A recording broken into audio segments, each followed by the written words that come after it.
Good morning, everyone. Welcome to the EasyPower Tuesday Refresher.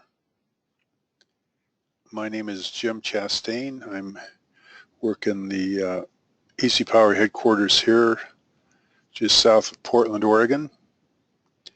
Today, we'll be talking about a topic referred to or called series rating as it pertains to molded case circuit breakers. Frequently, when we're talking about EasyPower, we are talking about arc flash related subjects, and there's a lot of ambiguity about whether or not an engineer needs to be involved in each step of the arc flash calculations.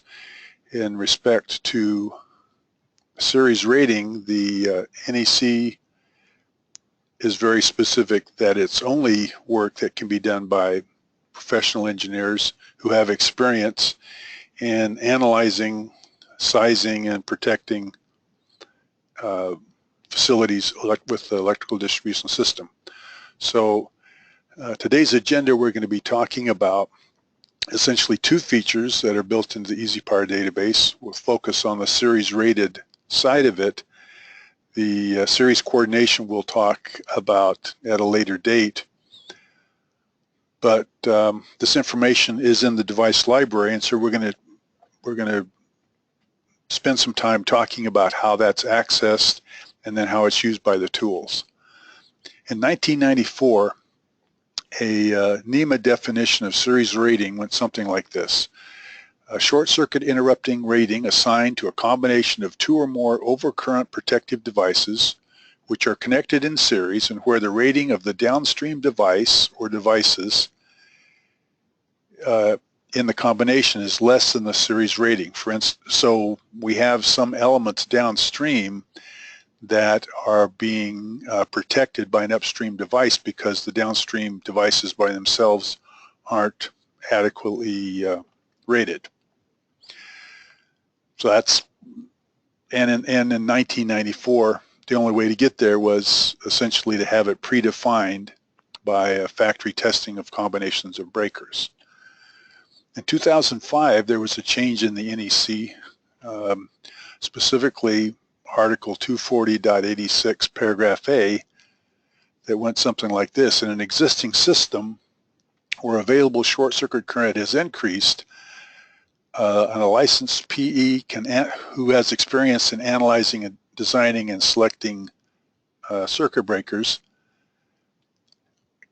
can select series overcurrent protection devices having interrupt rating at least as high as the increased short circuit current can be added to protect the installed system. And so that was the way that the code change was written. As I mentioned, prior to this change, the only available alternative for that scenario where we've had an increased or exposure to increased short circuit current for a system that was designed for something less meant that it had to be marked on the cabinet itself and essentially pre-tested by the manufacturer to deal with the increase at some later date.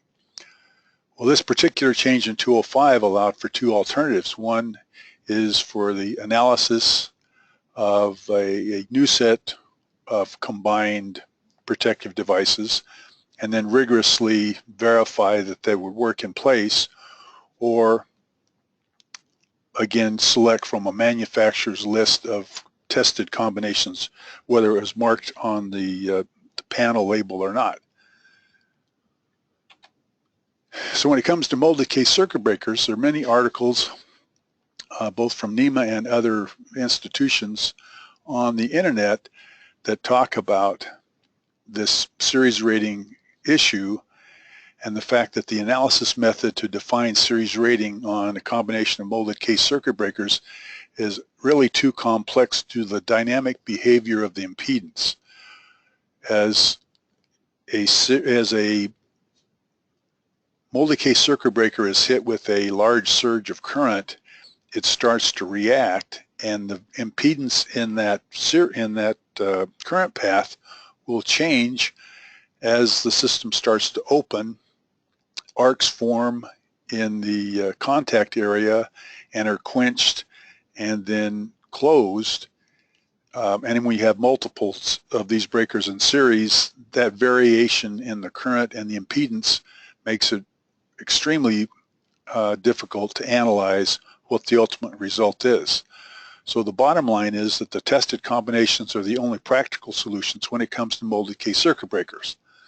Now the same logic or thought process suggested in the NEC provision applies to low voltage power circuit breakers. Here though, you're dealing with higher currents and the potential for having programmable trip settings, which makes the situation more flexible. And since that time, there have been announced fuse breaker combinations that offer potential solution to the problem, all of which actually are handled in a different discussion. The bottom line is molded case circuit breakers, because they have virtually across the board instantaneous trip capabilities, complicates this whole analysis discussion. So what we're talking about is a typical situation where in our upstream system, either because of changes in the utility system, because increased capacity by bringing on different transformers, putting in more switchgear, somehow or another making more available current to the system, has a way of trickling down to our panel area where we have primarily molded case circuit breakers installed. And the question is, how do we increase their rating with this feature called series coordination or series rating? Now to that end, EasyPower device library actually already includes all this information. And what is provided is straight off the manufacturer's data sheet. So this information is available in manufacturer's catalogs, and it's in essence a list of combinations of pairs of breakers that have been tested and certified to reflect this extension of the coverage rating by virtue of the upstream device being a larger device. Now, obviously it's specific to a series of or specific part numbers and specific manufacturer types, and so by definition and by practicality you can't cross manufacturers' boundaries and say I want to take a downstream breaker rated by one manufacturer and combine it with an upstream series rated from another manufacturer and expect it to work. So that's not allowed, and you won't find that in EasyPower library. So what we're going to do here, and it's going to make this a relatively short session, is look at how this information is provided in the device library and then how it's implemented and used by the program. So hopefully that will be valuable in your future dealings with this subject. So here we have a system that's downstream somewhere in our distribution system, and we're looking at the 208 volt buses. And in this particular case, the system was designed originally for a 14 kiloamp available short circuit current with these X over R variable values on the bus that we're tying into at 208 volts. And so what we're looking at is these two series breakers, and originally they were designed and rated for the lower system. So as we look at the data for this upstream device, it's a Q4L, and right now we're talking about square D. So it's a Q4L part number. It's rated for 25,000 amps, and it's sized, so this is a 400 amp system, and it's rated or set to trip at an instantaneous rating of 3,800 amps. Downstream, again, it's a molded case circuit breaker. In this case, it's a QD. It's rated for 25,000 amps, and we have it set up for 200 amps. And so there may be a series of these or a multiple of these breakers in downstream panels or in the same panel. So this could be a single panel or it could be multiple panels.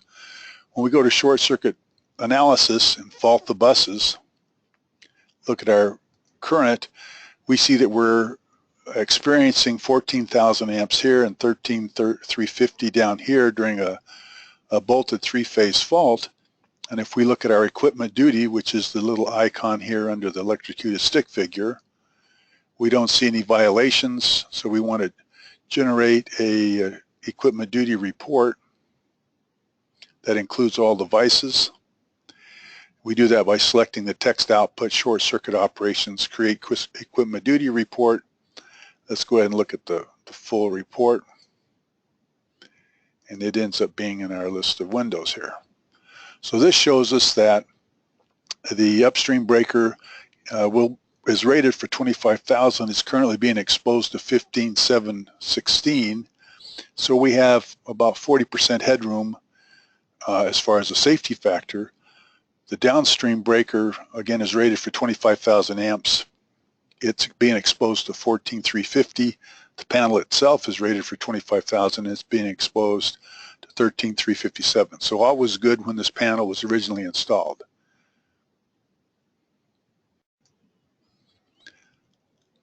So now our facility decides that we want to add an upstream transformer, improve the efficiency, somewhere or another, expand the available short circuit current. So in the simulation I'm doing here, we're going to take our 14,000 amps to 25,000 amps. We're going to assume the same X over R ratio, which will affect things, but for now I'm just keeping it static. And we'll see very shortly when we go into short circuit focus and look at our short circuit current that we haven't changed anything, which makes me think I need to go back and turn on my number lock key on the keyboard. So let's go back and look at our database. Sure enough, we still have 14,000 amps. Make that 25. Now when we go to do our short circuit analysis, fault all the buses, we can see we have 25,000 amps upstream, 22, almost 23 downstream. Now when we look at our equipment duty, we can see that we're overrated on both, or we're within a window on the second one. And our equipment duty report shows clear violation on the upstream breaker and warnings on the downstream breaker. So the question is there some way, one, what does series rating do to help us in this situation? Clearly we got to put in a different breaker upstream or some other protective device, and right now we're looking at something to replace the molded case circuit breaker that we currently have. So this is where we're going to go look at the device library. So what does EasyPower provide at this point? We go into File, Open Library, look at the standard lib, and we will look at the molded case circuit breakers, AC. In this case, we're talking about square D.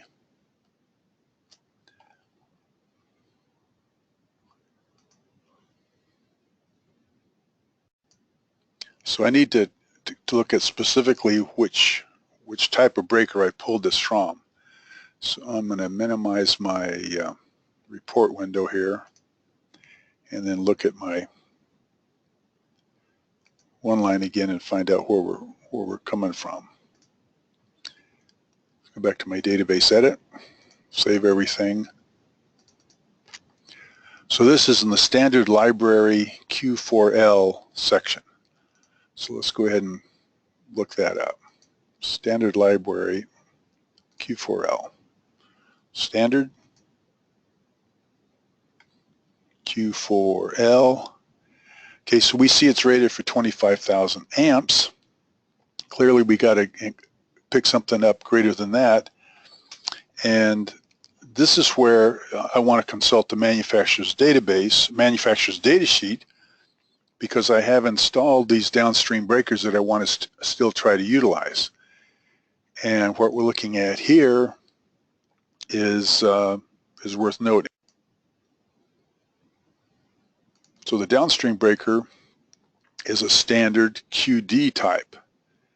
And again, it's rated for 25,000, which may be acceptable if we can find a combination of series ratings that'll not degrade it. So again, we're looking for standard type in the QD breaker for this size. So the manufacturer's data sheet tells me that under the standard square D category, a higher rating for a same a 400 amp type of breaker with a 42 kiloamp instantaneous rating at 240 volts is the LA.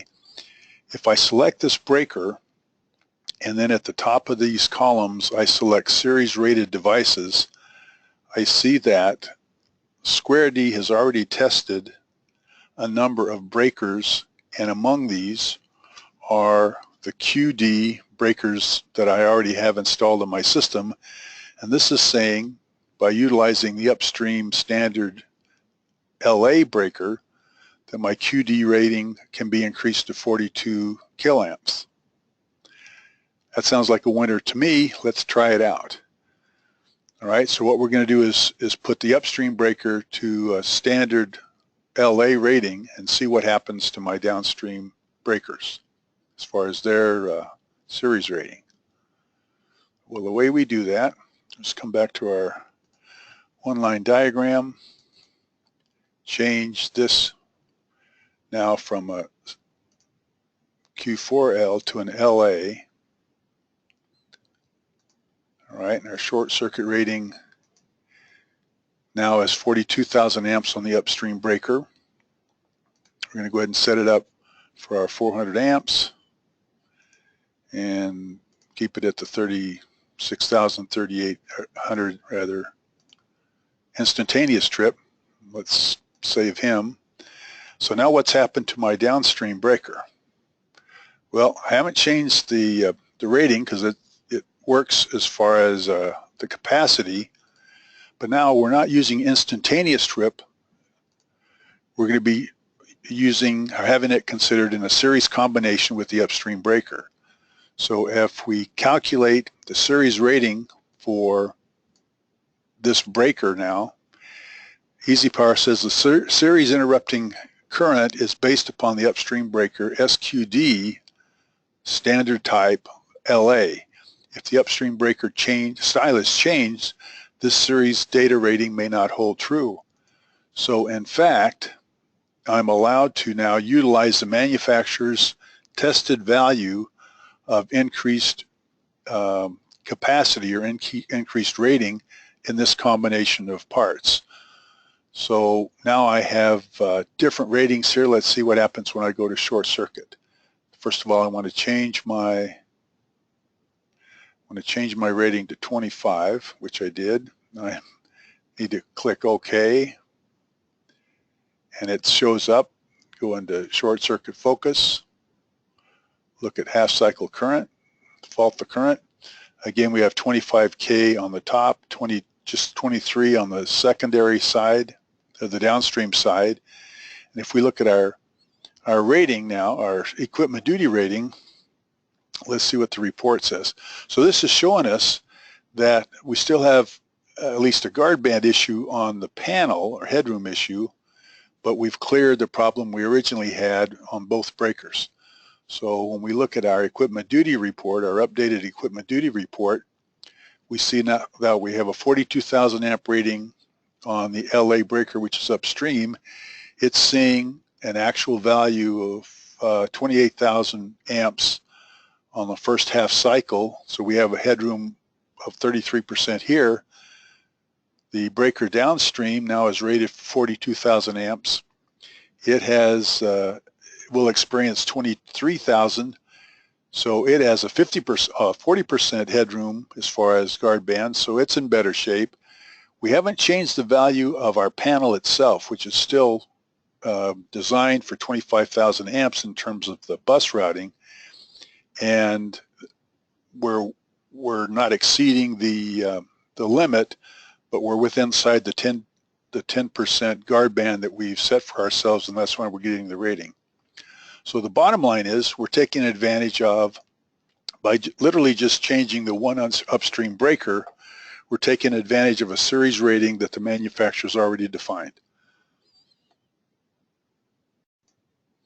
So let's look at a second example along the same lines.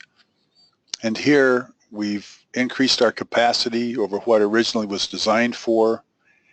We've selected a breaker. In this case, as we look at the specifics on it, it's a molded case circuit breaker, standard type, and we found that the KH designation, the KH style, has a compatibility with the breakers that were already installed in our panel.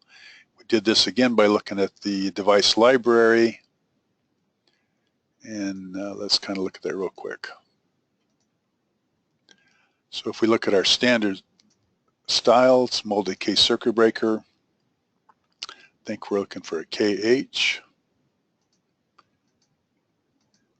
It's rated for 65,000 amps. We look at our series rated devices. There's a wide range of downstream breakers that could be used with this, and we see under our 240 volt settings that we have considerably higher ratings available. Now these can also be used, we can tell now, both at 480 and 600 volts with certain constraints. So this gives us some more flexibility downstream. All right, so right now we're going to go back and look at our the downstream rating and see how this change improves our set points.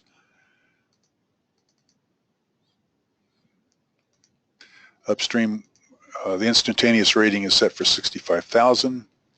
Again, we're set for 250 amps here. What's that done to our downstream breaker? It's only set up for, so as it was originally designed, it was at a 10,000 amp interrupt rating.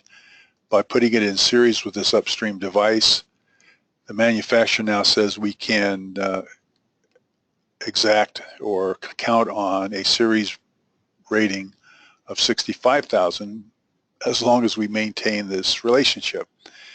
Now, again, I'm doing this under the supervision or approval of a PE who has experience in this, and I just make that flat statement because that's the way it has to be done. All right, so we're doing our short circuit focus, short circuit analysis. We have 20-some thousand amps here, clearly in excess of the 10,000 amps we were originally rated for. We look at our equipment duty. There's no warnings or violations. Let's go back and look at our equipment duty log or report. We see now on panel 3, the upstream device is rated for 65,000. We're seeing 25,000 short circuit. The downstream breaker is rated for 65,000. It's only seeing 21,000. So here, and our panel originally was designed for 42,000. So we don't have anything to worry about except that increased capability of the downstream or increased rating of the downstream breaker. Okay, so that's primarily what I was trying to show. There's still no easy way to kind of back into what's going on, because when we look for a breaker, we really need to count on what the manufacturer is telling us to be able to go back and look at what this originally installed downstream breaker may be compatible with. I offer the suggestion, or I wanted to show how this is listed in the standard library, because this does give us some ability to go through and pick out alternative breakers based upon higher rating and then check to see what series rated downstream. Now, before I leave this particular box, I want to show also that the series coordination information is also included here, and we'll talk more about that down the road. But based upon whichever breaker we select, there is a potential for some downstream device to be available for series coordination. It would jump out at you with this talk about series rating that we potentially are, I don't want to say violating, but going to be making it very difficult to coordinate between the upstream and downstream device if we're guaranteeing the upstream device is going to trip first. So at that point, we're going to have to at least take a realistic stance about what's happening with coordination. And we'll talk more about that, like I say, at a later date. So what have we learned?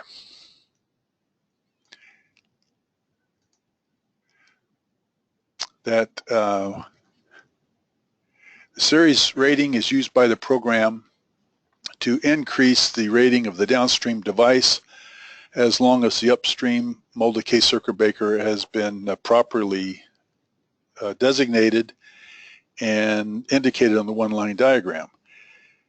Again, EasyPower device library reflects the manufacturer's datasheet information, and if there's any questions or any doubt about it, the manufacturer's datasheet overrides any discrepancy. Certainly, if you have questions about this, you're welcome to contact techsupport@easypower.com, and hopefully this will have made your ability to use the tools, or at least be aware of the use of the tools, a little bit more insightful. Thank you for attending this morning. I want to encourage anyone that hasn't looked at the website in a few days to check out the upcoming tutorials that we have in the webinars weekly. We have regional training scheduled in October, late October, for both Dallas, Fort Worth, and the Portland area, and then in early part of 2017 we'll have regional training in San Diego. By all means, if you have requests or suggestions for upcoming refreshers sessions, please send me an email, and we'll try to accommodate the way we select the topics. Thank you everyone for attending. Talk to you next week.